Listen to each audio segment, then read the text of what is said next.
Okay. What's up? Welcome to the Guaranteed Analysis. I am Dr. Danielle Conway. And I'm Kim Wilson, RVT. I don't get the doctor. And and yeah, we today we're just are, going to introduce ourselves. Um, and Danielle's going to start, and we'll let you know what we're all about and go from there. so we are here to provide more information to cut through the noise and baloney that you find out there on the internet. Please come to us for your nutrition information or other veterinary nutritionist, veterinary technician specialist, and don't go to the fake nutritionists on Instagram and social media that are fear-mongering you and using clickbait to sell you their products for your nutrition information. I am Dr. Danielle Conway. I am board eligible in veterinary nutrition. What does that mean? So that means I went to vet school. I did a rotating small animal internship at one of the top internship programs in the country. I went and did an integrative medicine fellowship after that for a year. Went out into private practice for a little while and helped to run a integrative medicine and rehabilitation service. I also am certified in animal rehabilitation, acupuncture, and spinal manipulation. So I have a very integrative background, all evidence-based. And then I went and did a nutrition residency for 2 years and started a nutrition service and integrative medicine service at a large specialty referral hospital. And I've been doing nutrition for the past 10 years and am an expert in all things animal nutrition and integrative medicine. And I'm here to bring you non-branded nutrition information, all while focusing on the pet guardian's truth, because I think that part of the problem and why we have so much noise out there and so much misinformation and why it's so confusing for pet guardians to get good nutrition information is because they don't know who to trust. And because we don't do a good enough job meeting pet guardians at their truth and providing options within all different feeding categories, because they don't have all the same level of evidence. So that can turn off a lot of conventional colleagues. So they don't want to talk about it. They aren't comfortable talking about it. But that doesn't mean we shouldn't be talking about it at all. So that's me. That's me in a nutshell. Well Now, said. I like that you use the term pet guardians and not owners. It's so much better than placing ownership on our pets because they're so much more like family yeah, than our possessions. So I love that. that's the AVMA preferred term because they don't want you to say pet parent because it's too anthropomorphized and Right. owners, like I own. No, they're part of our They family. are. Totally. Love it.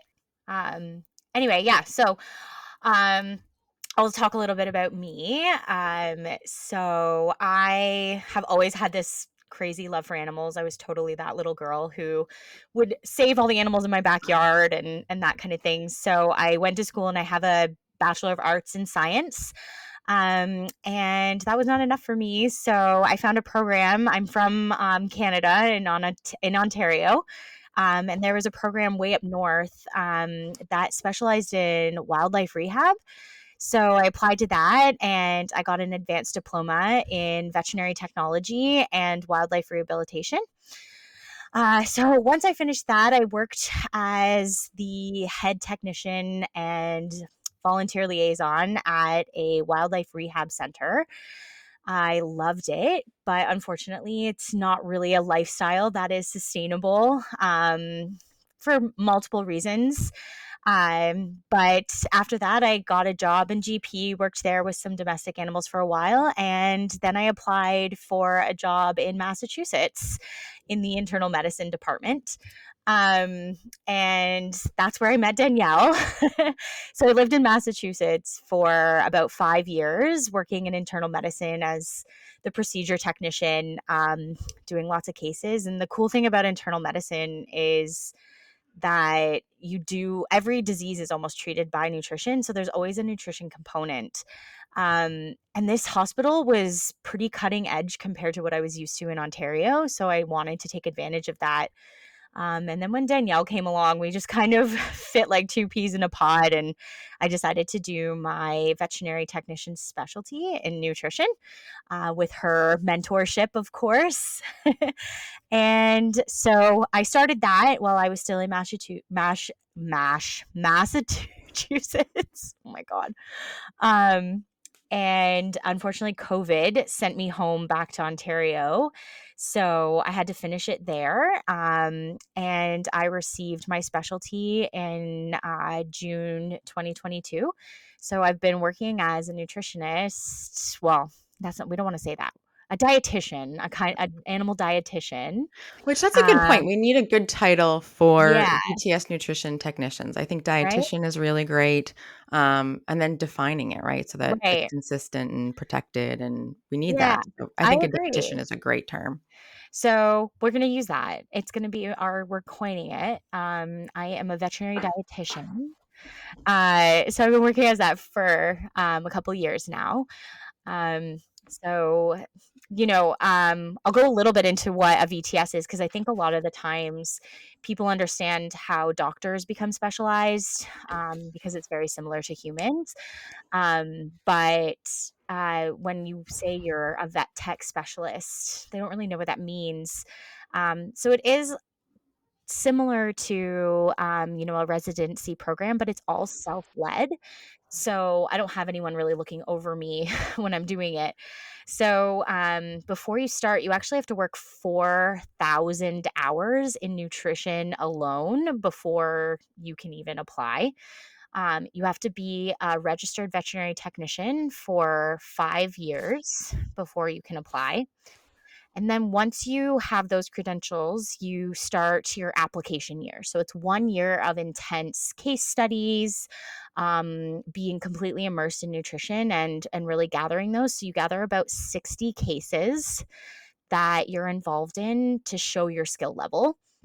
And then out of those 60 cases, you write 5 detailed reports showing that you have mastered, not just done, mastered nutrition skills and knowledge. So things like feeding tubes and complicated cases, animals with multiple chronic disease processes. And then you have someone sign off. So either like an internal medicine specialist, a board certified nutritionist, someone else who has their VTS signing off, vouching for you, saying that, I've witnessed this. They do have this mastered. You need 2 letters of recommendation. And once you hand all that in, then you have a committee review your application, decide whether or not you fit the bill.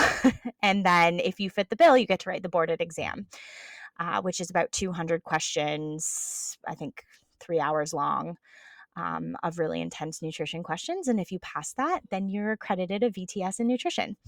At the time that I got my accreditation, I think I was number 29 or 30 in the world. Recently, I think we accredited about 5 more this year. So that's really great. So I think there's about 35 of us now. You can get it all over the world. You don't have to just be in North America. I think we have 1 or 2 in Australia, one in the UK. I think there's 5 or 6 of us in Canada, and then the rest of you in the US. But yeah, it's kind of an up and coming thing. Nutrition specialties still pretty niche, right, Danielle? There's still not a ton of us. Um, but we are making a stance. So people are starting to realize how important nutrition is, and it's like the building blocks for all of life.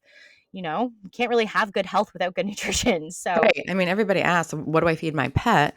But then that's where the lapse is. Then right, who do they go to? Who do they ask? What are the options out there? A lot of people don't even know that they can take their pet to a veterinary nutritionist or go get some advice from, or take them and have an appointment with a veterinary nutrition technician specialist such as yourself.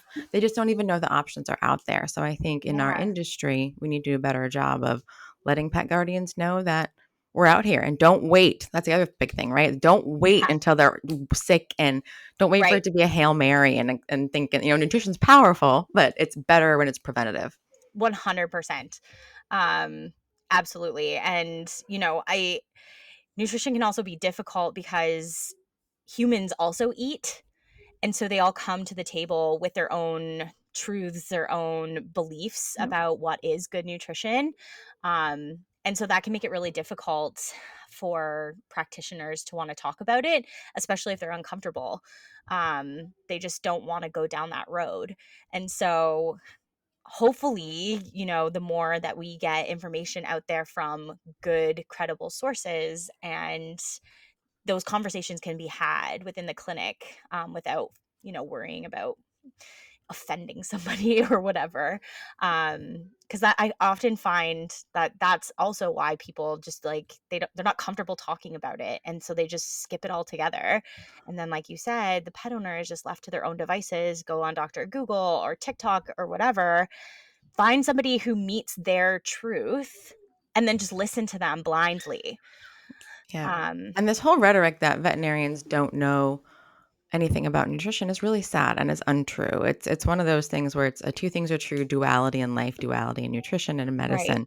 Whereas, could veterinary nutrition education be improved both in veterinary schools and technician schools? Absolutely. But that isn't the veterinarian's fault, right? Like, that call No, needs to come from the teaching institutions. It should be absolutely. mandatory to have a board certified veterinary nutritionist at every single vet school with a course that they have to take, have to rotate through a clinical nutrition service. And Yes. technician school should be the same. And Agreed.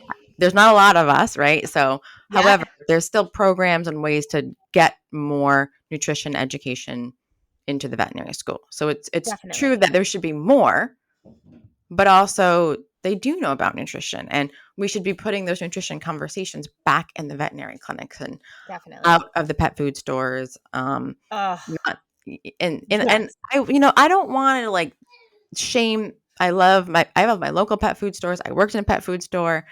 There's a place for that, right? There's a place for that, and we can all work Yeah. together. So they can say, but they Yes. also need to know their boundaries and their limits, right? So if someone just wants to walk in and they have a conversation about nutrition, hopefully they've been educated by a nutritionist and not by the pet food companies or that they represent, or by a faux-fluencer, because unfortunately there's a lot of courses now being developed by faux-fluencers that are so full of misinformation and are just absolutely wrong, flat out, like not Yeah. correct information. Or Um, blogs that are Blogs, people right? reviewing food that have no idea what they're talking about. Yeah, and have those, and work with the pet store employees and the people Yeah. that own the pet stores, and then they can say, "Hey, if you want, this is available. You can go, talk to your vet, or a VTS nutrition tech that sees appointments, or go right up to the veterinary nutritionist, and kind of all work together to raise awareness and get good non-branded, unbiased information out there to Yeah. pet owners." It's too much an us against them.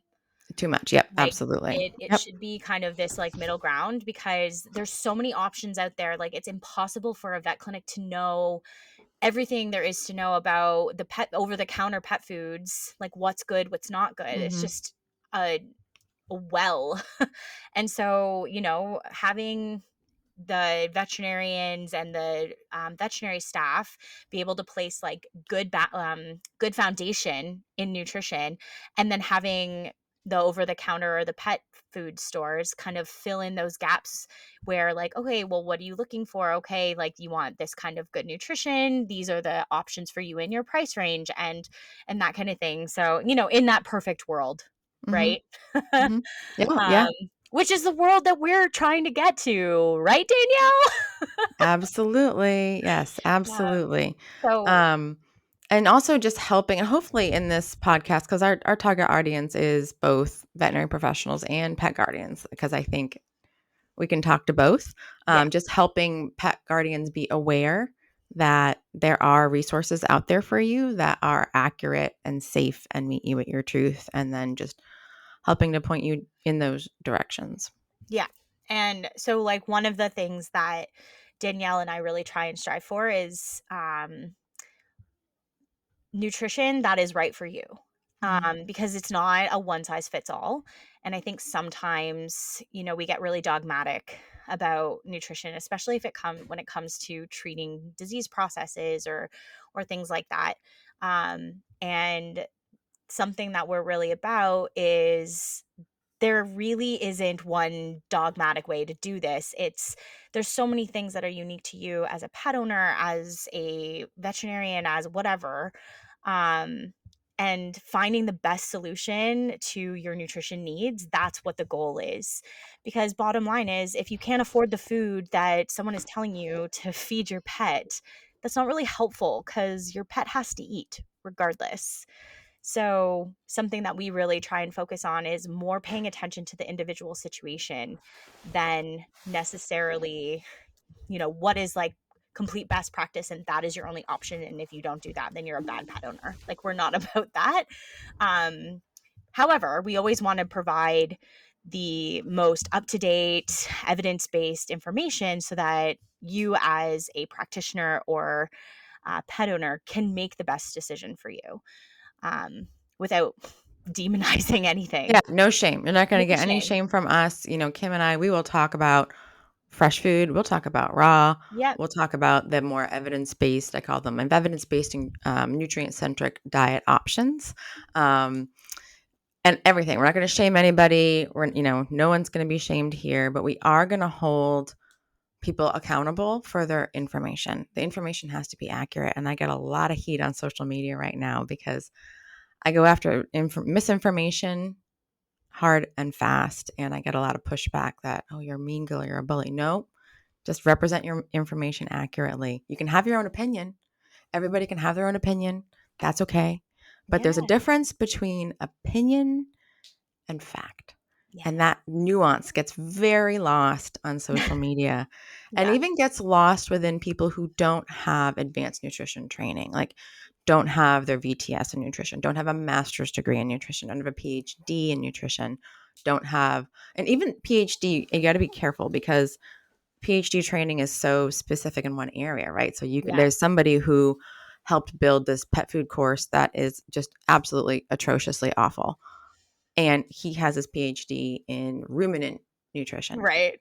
And Yeah. then now makes this course on small animal nutrition that's wrong. And you're like, yeah, you have a PhD, but maybe you should Yeah. stick to writing a course about ruminant because and people don't realize that when you have a Yeah. PhD or you have a science-based research degree, you're very specific. You are very niched. You're like, Yeah. that is like narrow.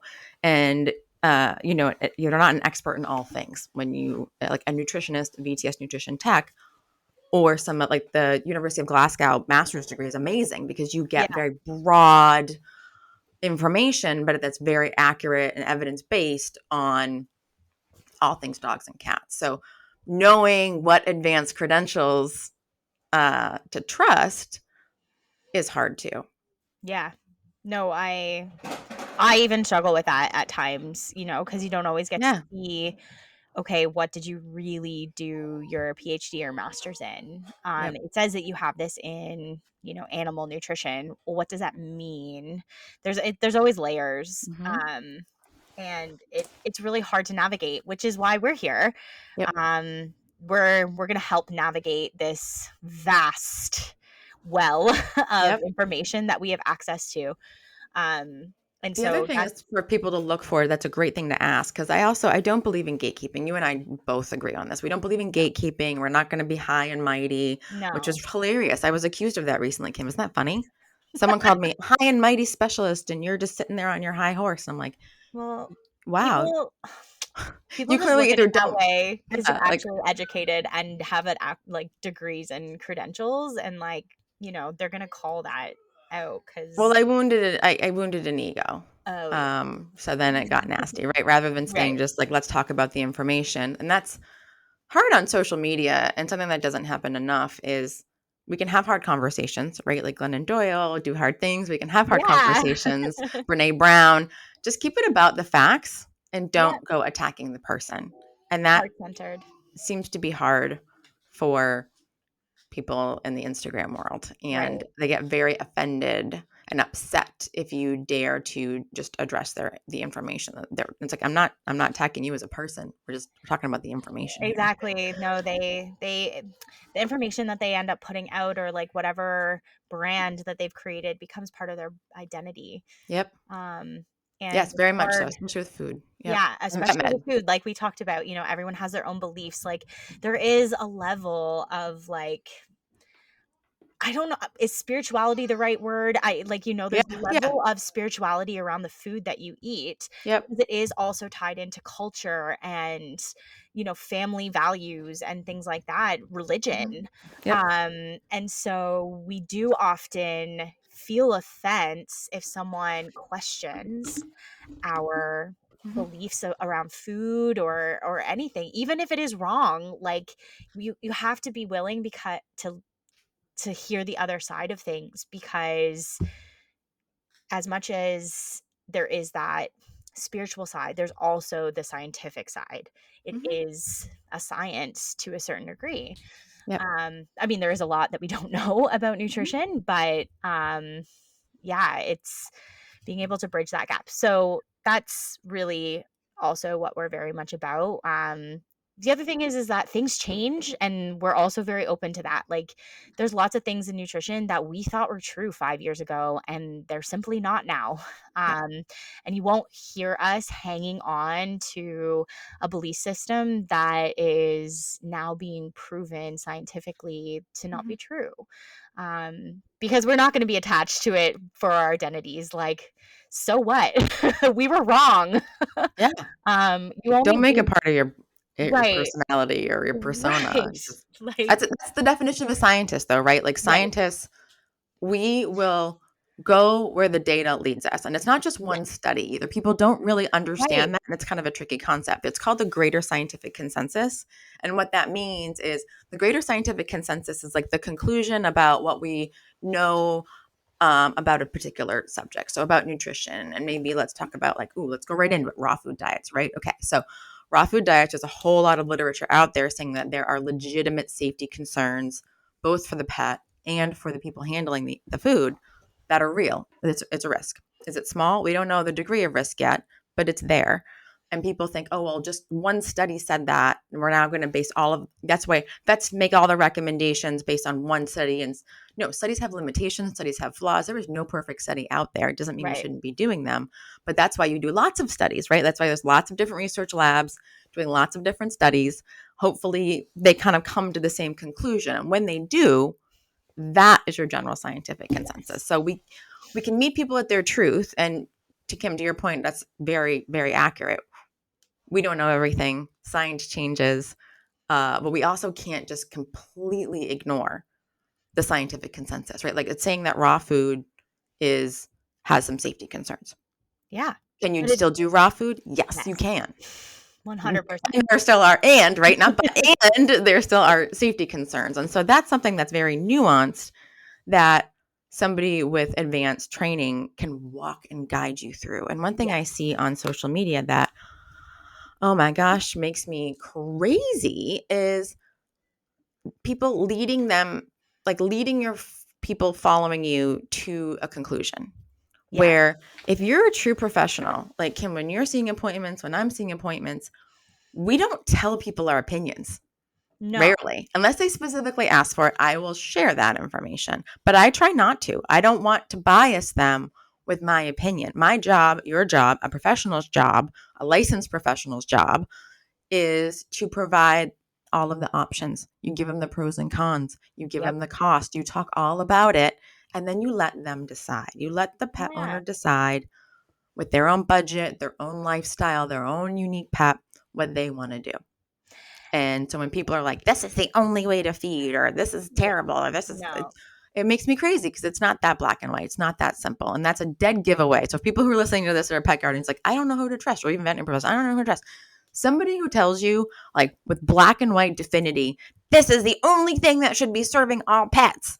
That's automatically scroll on, don't listen, keep No. going, change the channel, whatever your media it is you're listening Yeah. to, The keep on bias going. is high. The bias is high. Bias is high, right? Because we don't know. There is no straight one answer, no straight one thing to do.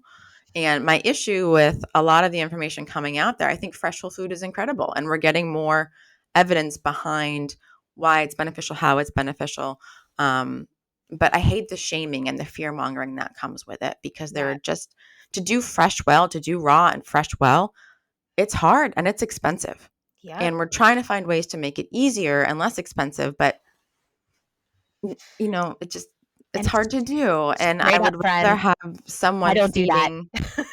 Yeah, you'd rather have Like, someone feeding a complete unbalanced, safe food that has good quality control from a company that's kibble than somebody out there just schlepping together these I a know, whole selling a them out of the half back of the truck on the side of the road. these half-cocked homemade things that aren't even balanced and, No. um or they're not balanced by the right people, because this is the other thing that's terrifying is there are companies that there's software out there that anybody can access, a pet owner, but it's not accurate. It's not Nope. accurate. And I even told them, "Hey, you're not accurate," and they're just like, "Eh, Yeah, we don't care because we're it'll making balance out products. over time." And we'll talk about all of this. And Yeah. so people are probably listening to this being like, "Oh my gosh, you guys like stop! Give me more information on that." This is Yeah. just a general intro Yeah. episode. We will dive into deep, So much deep more. nuance of every single one. We'll talk about ingredients. We'll talk about how to evaluate pet food. We've got all kinds of exciting stuff coming up. So this is Yeah, for just sure. for people listening. This is just an overview. Get to know Kim Us. and I, our approach, our philosophy is, do you want to keep listening to us and from Yeah. what we have to say? Hopefully you will. And even if, we're causing a little bit of cognitive dissonance in what we're saying, which means just we're saying things that maybe that are different from what you've heard before or heard from the social media influencers or anyone else, that we're kind of laying the groundwork that, hey, we're the experts on this and here's why you should listen to what we have to say. So hopefully that is the message that comes through by the end of this episode. Yeah. Well, on the topic of trying to get to know us better, why did you want to be a vet, Danielle? That's a great question. I wanted to be a vet, and there's the joke that it's like, oh, the white female, everybody wants to like love animals and help animals. That was true. Right. I did, but I actually almost didn't become a vet because I would pass out. I over empathized to the point where I would like feel, this sounds very trite, but I'm being vulnerable. Being vulnerable is scary. Yeah. I would pass out because I would see that animal suffering, Yeah. and I would feel it Oh, yeah. in my body, and I would pass out. So I had to learn how to be present in situations where animals were hurting or in pain, because Mhm. it wasn't the blood and the gore. I like that. I thought that was cool. It I was mean, the that makes me energy. sound, yeah, it was the Um, energy. Yeah, I felt yeah. their energy, and I done, pass out, catching me. So I worked for a vet. I was a research scientist. I didn't go in undergrad. I didn't think I wanted to be a vet because I can't be a vet if you're passing out like Right. anytime the animal's in pain. So I was working for a research scientist at the time in a lab out in Wisconsin, and he was a vet, and he cornered me in the kitchen one day. "What keeps you up at night, Danielle?" I was like, "That's kind of an odd question. What do you mean what keeps me up at night?" Interesting. But his point was that I needed to get some sort of advanced degree. That he's like, "You're bright, you've got a lot of potential, you just have a bachelor's." And he wasn't saying it in a demeaning way. So anybody listening to this who has a bachelor's, like, we're not saying it's just a bachelor's, but his point was that in the science world, if you want to do more than be in the lab pipetting, you need to have a master's degree, PhD, et cetera. So He that was saw his something point. in you. Yeah, right. Yes, yeah. So it was very flattering, very kind of him to say that. He saw something in me. And when I said I wanted to be a vet, he goes, "I didn't know." And he's like, "I don't know." I was like, "I don't know. I'm making, I just fresh out of college. I was just making a paycheck. I was just excited to be making a paycheck. I was living halfway across the country from my family, which was kind of exciting with my boyfriend at the time living in Sin." And I was like, "I'm just making a paycheck. I don't know." He's like, "Well, have you thought about PhD or master's or, when I ask you what keeps you, like, what do you want to do when you were little?" I was like, "I want to be a vet." And he's like, "Well, why don't you do that?" I was like, "Well, I can't. I pass out." And he's like, So? I'm like, "What do you mean so? I can't be passing Right. out like on a Self-limitations. table or like." He goes, "Oh, it happens all the time. I catch vet students all the time." He goes, "Here we go. We just got to get you to the point where you turn off that emotional side at certain times." He goes, "We don't want you to turn it off all the time because that will make you an amazing veterinarian, but just during critical times when you need to focus on staying, looking at them as a car rather than a cat, right? So you look at a car rather than a Yeah. cat, you fix You have the to engine, shift you your fix the heart, perspective. like." So he helped me be able to do that and like switch on and off like my empathetic emotional side and be very just pragmatic. And that kind of came naturally to as a scientist. He's like, you're already a scientist. You just, when you're in that mode, turn off the emotions, go into your scientific brain, and you just address the problem at hand. So he helped me, started shadowing various veterinarians and working on these kind of techniques, and then went into veterinary school after a start in the research world where I thought I wanted to get a PhD and stay in the microbiology side. I have a food microbiology background. So I thought that I wanted to stay there, but then got bored and my thumb started to hurt so much Yeah. by petting. So then, yeah, I got into vet school as an older veterinarian. Everybody called me mom because I was older than your average vet student. And I had just a different perspective than some of my younger colleagues. And so they would, Yeah. veterinary students are famous for getting very worried and wrapped up about grades and all Right. that. And I didn't as much. So, I would kind of Maturity help will them do calm that to you. down. You can say, like, if we get a B, guys, tomorrow the sun's still going to rise. There's still going to be Yeah. oxygen in the atmosphere. Like, it'll be Yeah. okay. Totally get it. Well, I mean, to be fair too, like getting into vet school is really hard because there's usually only, well, I can only speak for Canada, but typically there's only like one per province. So you have every person in that province, and in Canada, our provinces are very big. They're not small like states, trying to get into that school. So, these people have gone through a lot to try and get in. Oftentimes they've applied multiple times. So when they do get there, the anxiety is high.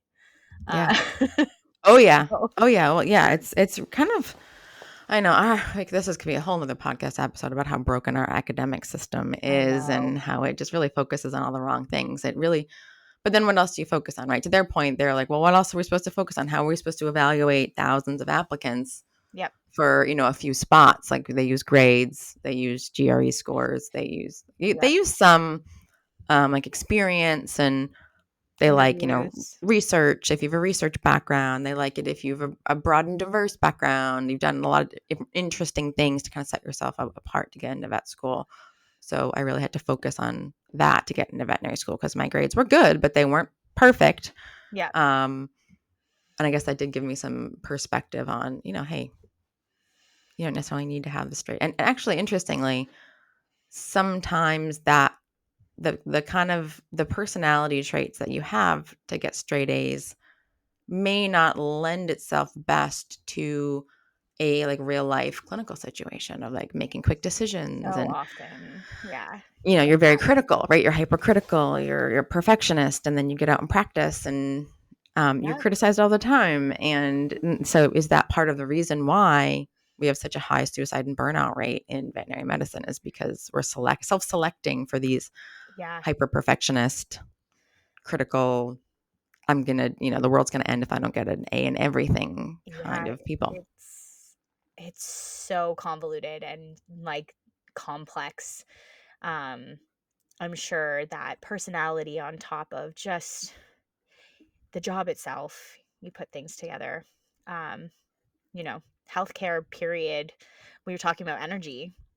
And I mean, maybe that sounds a little woo woo to some people, but it's real. Like emotions are real, energy around any kind of healing is real. So, We can put a scientific spin on it. I mean, how does an X-ray work, right? right, exactly. I mean, you can't see it, but you can, Yep, you get it's an image. there. Yep. It's there. Yep. So um, there is duality, and we'll probably get a little bit of flack from people being like, wait a minute, you guys are talking about like evidence based and you can't ignore the greater scientific consensus. But then here we are talking about energy, and we're willing to Balance. have discussions about food that's maybe doesn't have, the greater doesn't have the greater scientific consensus to support it because it doesn't have the evidence out there. But you can have both, right? Like, that's the duality. Yes, duality for And sure. we can talk about both. We can talk about energy, and we can talk about maybe the, like to your point, wooier things, Yeah.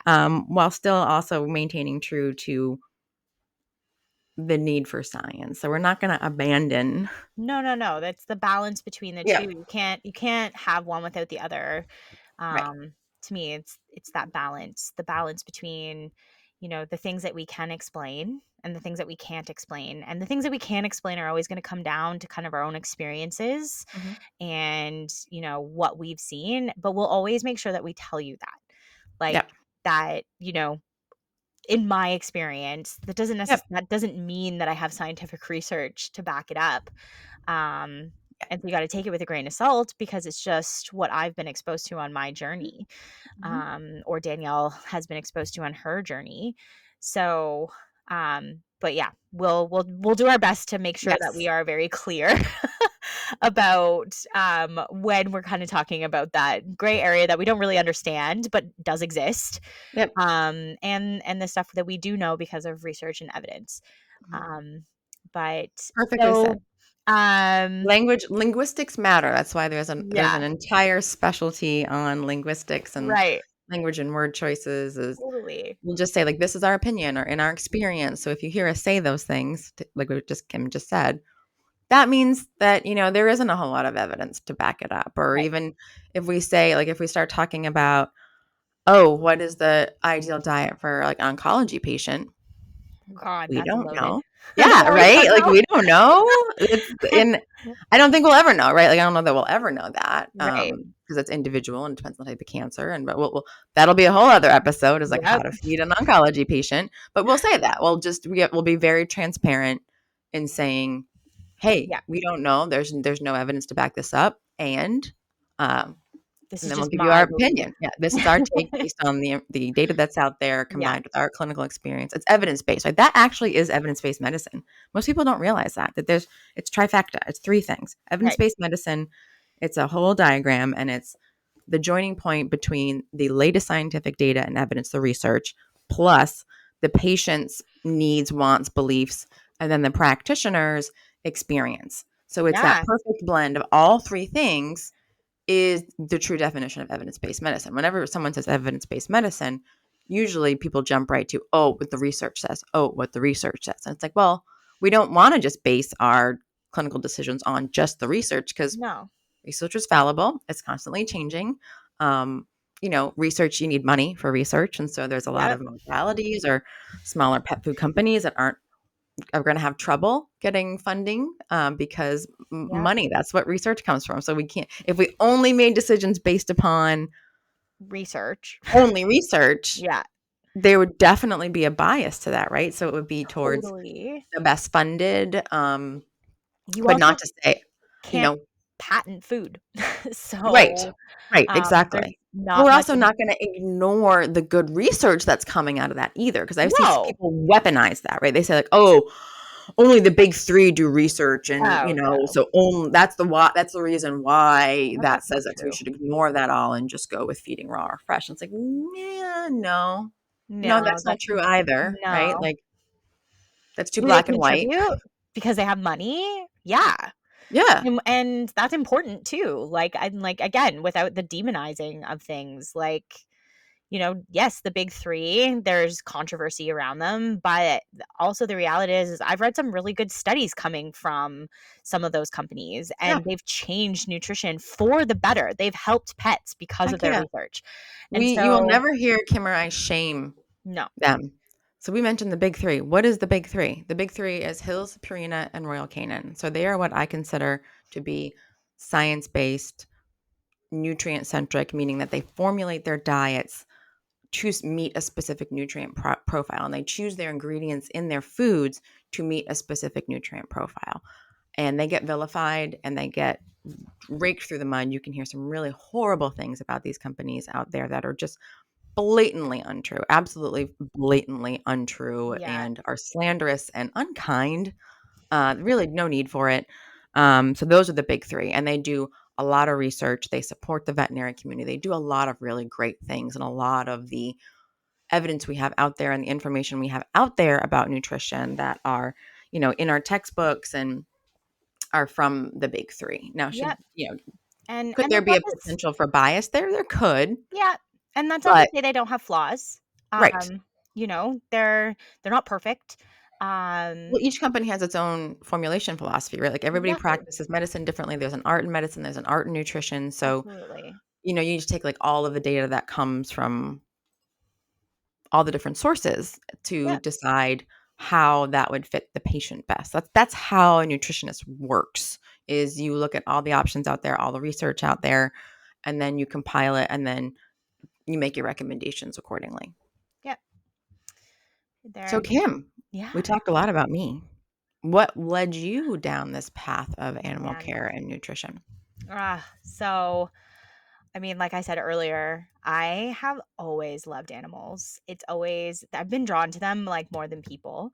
Um and so, as a college or university student, I kind of was led down the road to be like, do what's going to be the most functional, not what your passion is, as so many of us are, right? Like, we're kind of, whether it's the people around us or what our belief is like, oh, I want to be a veterinarian, but that's not a good job, or that's not what my parents want, or whatever. So I kind of went down that road. My degree started in a biopsych, and it just like hated it. So I just kind of finalized things in science because I've always loved science, like knowing how things work, biology in particular.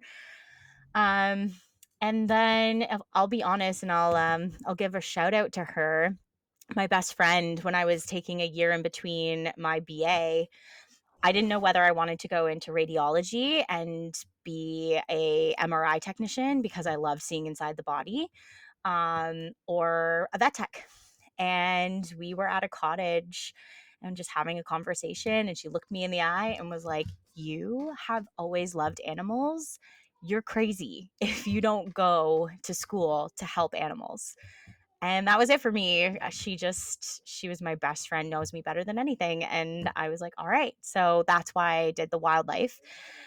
Same thing, Danielle. I had a little bit of an issue with like feeling things about companion animals, mainly about euthanasia. I attended a couple friends' dogs who were euthanized, and it was really, really hard. And same, the doubt came in, right? Well, I can't be a veterinarian. I can't do this with companion animals if I like can't even keep it together. I'm like a mess. And it's not even my dog, or I don't even know this dog, or like, the sensitivity around animals was just it exaggerated and heightened. And I can say to this day, I pass out with human blood and gore, but I do not with animals. Um, and I also don't have as much of an affinity in terms of like that energy field we were talking about with people as I do with animals. So it just kind of seemed like the right fit for me. Um, and yeah, so decided that I was going to go try and do wild animals because they didn't belong to anybody. There was not that strong of a human animal bond, which I misinterpreted as my weakness. um, and so did that, which was amazing. Like, I'm not gonna lie, like wild animals are really where my heart lies. Like, they are just a whole other level. But it's just not, unfortunately, a sustainable career because it's all donation based. So either you're working a lot for free, Mhm. or the hours and things, because it's round the clock babies and all of that. You can't live a balanced work life. So I had to leave for my own benefit. Um, and luckily, when I got into internal medicine, I mean, I really got to shine at this hospital because of, I mean, they did everything really. Like, there wasn't much that you didn't get to do. It was a pretty big hospital. Um, and yeah, so I just really loved how nutrition could be such a supportive role in helping these animals. Um, and I did think about doing my internal medicine specialty. But like I said, then when Danielle came, I'm so easily inspired by people. Like she came, and like I said, we just totally hit it off. And her philosophy was so much like mine. We we are, I would say, a little bit more holistic than an allopathic approach. There are some people out there that are really, really into, just the science and treating things with meds or surgery or whatever. And that's not wrong. That's their prerogative. Mhm. But Danielle and I see a bigger picture than maybe some other people do. Like Danielle was saying, she um, does acupuncture and spinal manipulation. And there's all these modalities that are very supportive with allopathic medicine. And doing them all is, more of my approach. And being preventative is also our belief.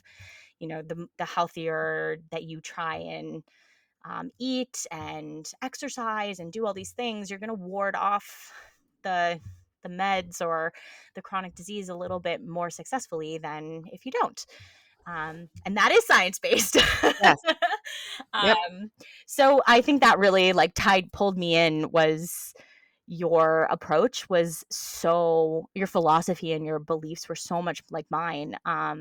So yeah, so that's why I wanted to be I just always loved animals. So, and I love helping people too, which so Yes. does Danielle.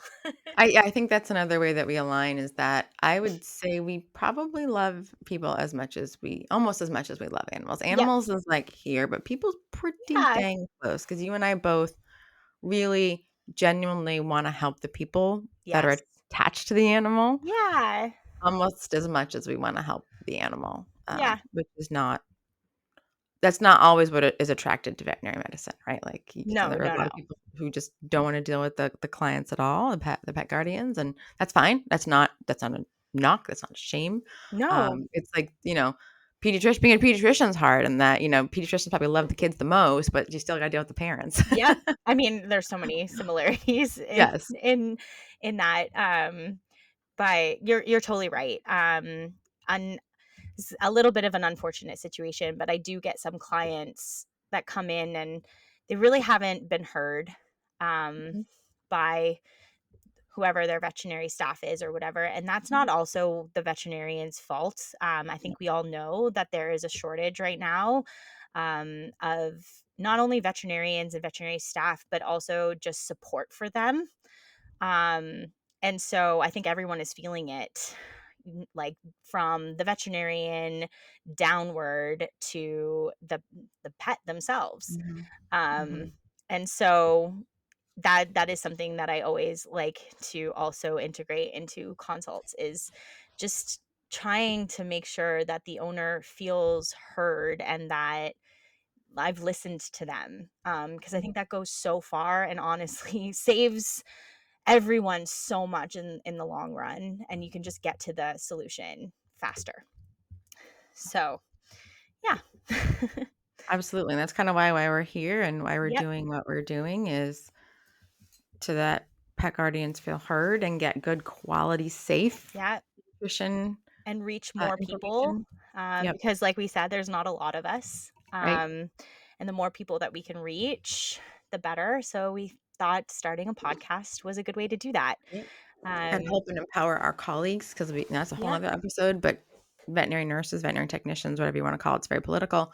Aren't sometimes often not empowered enough in practice, and they have big, Yes. beautiful brains, and they should use their big, beautiful brains. And the And their veterinarian big should be beautiful doing hearts. the big, beautiful hearts exactly. Yeah. So, what are ways that we can empower and help our technicians? How can we reduce the burnout for the veterinarians and especially GPs out there? They are in the trenches, on the front lines. They are the foot soldiers in our profession. Oh So, yeah. what can we do as the specialist to help support them and make nutrition more bite size?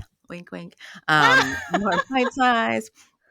How can they use it in a way that is practical? And that's why I started my business, which you guys can find out more about that. But to help them and help bring nutrition right to the front lines in a digestible, bite-sized manner that Love it. meets pet parents with their truth and does all of those good things. So, and Yeah. and very much aligns with that. So that's why we're here.